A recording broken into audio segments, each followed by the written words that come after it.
Qəbul imtahanına bir həftə qalıb. Demək olar ki, səhifəmizdə bütün qəbula düşə biləcək sual tiplərinin və düşmüş sual tiplərinin izahlarını vermişik. Daxil olub baxa bilərsiniz. Baxın, bu 7 nömrəli tapşırıqda qəbula düşə biləcək sual tipidir və qəbula düşüb. Mail müstəvinin qüvvədə qazancı, ümumiyyətlə mail müstəviyə aid suallar. Deyir ki, birinci mail müstəvi qüvvədə 6 dəfə qazanc verirsə, ikinci mail müstəvi qüvvədə neçə dəfə qazanc verər?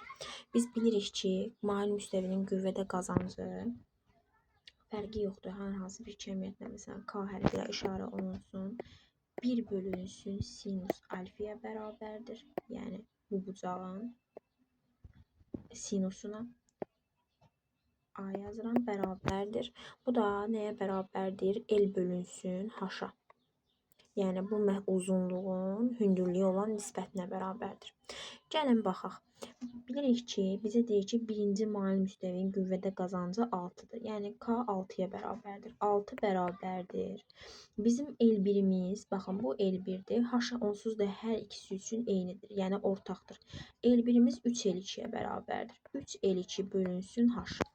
İkinci mail müstəvi üçün yazıram. İkinci mail müstəvinin qüvvədə qazancını bilmirəm. Onsuz da bizdən onu soruşur deyə K hərfi ilə işarə edirik. Onun L-i elə L2-dir, yazıram yerinə.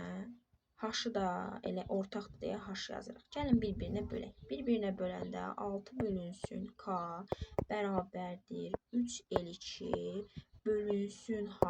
Burada da L2, H da qalır yuxarıda. H-lar ixtisar gedir, L2-lər ixtisar gedir, 3-ə bərabər olur. Buradan da tənasüb həll eləyəndə 3K bərabər olur 6-ya, K bərabər olur 2-yə.